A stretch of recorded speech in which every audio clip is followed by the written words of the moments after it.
Hello guys, welcome to cooking with Geetha. நம்ம சேனலை subscribe பண்ணலன்னா சப்ஸ்கிரைப் பண்ணுங்கள். மசாலா இல்லாமலே மசாலா பொரியல் நம்ம இப்போ பண்ண போகிறோம்.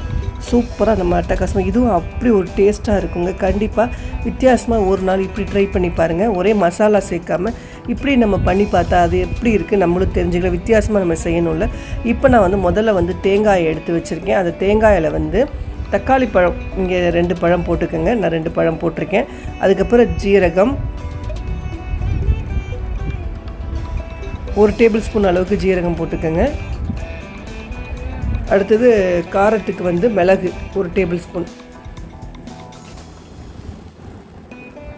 அடுத்தது கருகப்பிலை, வாசனைக்கு நல்லா ஃப்ரெஷ்ஷான கருகப்பிலை போட்டுக்கோங்க.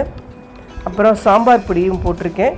ஒரு 1/2 டேபிள் ஸ்பூன் அளவுக்கு சாம்பார் பொடி, மல்லித்தூள் 1 டேபிள் ஸ்பூன் மல்லித்தூள் போட்டுட்டு தண்ணியை விட்டுட்டு நல்லா நைஸாக அரைச்சி எடுத்து வந்துக்குங்க. அதுக்கப்புறம் முருங்கைக்காய் எடுத்து அதில் போட்டுருங்க. நம்ம அரைச்சி வந்த விழுதை அந்த முருங்கைக்காயோடு சேர்த்து நம்ம நல்லா மிக்ஸ் பண்ணி ஒரு 10 நிமிஷம் நல்லா உப்பு காரம் இறங்கணும்ல, அதனால் ஒரு 10 நிமிஷம் நம்ம ஊற வைக்க போகிறோம். இதோட மேற்கொண்டு நம்ம என்ன போட போகிறோன்னா, பெருங்காயத்தூள் கொஞ்சம் வாசனைக்கு போட்டு உப்பையும் போட்டுட்டு நல்லா மிக்ஸ் பண்ணி எடுத்து வச்சிடலாம்.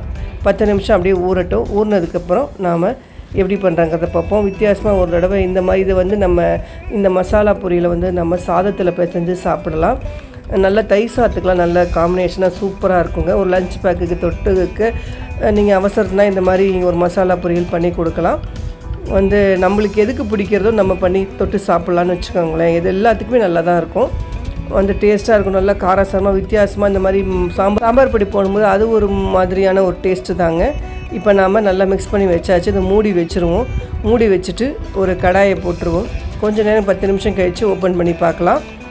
பாருங்கள், நல்லா ஊறி இருக்குது. இப்போ நம்ம கடாயை போட்டுட்டு தேங்காய் எண்ணெய், நல்லெண்ணெய் நான் சேர்த்துருக்கேன். கொஞ்சம் ஆயிலும் விட்டுருக்கேன். எல்லா எண்ணெயும் சேர்க்கும்போது உங்களுக்கு டேஸ்ட்டாக இருக்கும். கடுகு கொஞ்சம் 1 டேபிள் ஸ்பூன் போட்டுக்கோங்க. ஜீரகம் 1 டேபிள் ஸ்பூன் போட்டுக்கோங்க. பெருங்காயத்தூள் இதில் போட்டுருங்க. நான் அதில் போடலை, இதில் தான் எண்ணெயில் போட்டுருங்க. போட்டுட்டு நம்ம கலவை பசைஞ்சு வச்சுருக்கோம் பாருங்கள், இந்த பேஸ்ட்டை போட்டு நல்லா மிக்ஸ் பண்ணி அப்பப்போக்கி கொஞ்சம் நேரம் கொஞ்சம் கழித்து கிளறி விடுங்க. அப்போ தான் உங்களுக்கு நல்லா வெந்திருக்கும்.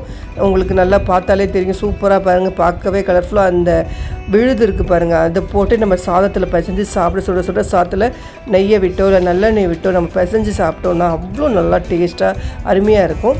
கண்டிப்பாக ட்ரை பண்ணி பாருங்கள். பிடிச்ச நம்ம சேனலை சப்ஸ்கிரைப் பண்ணிக்கோங்க, ஷேர் பண்ணிக்கோங்க, மறக்காமல் சப்போர்ட் பண்ணுங்கள். நம்ம அடுத்த நல்ல ரெசிபியில் பார்க்கலாம். அது வரைக்கும் டாடா.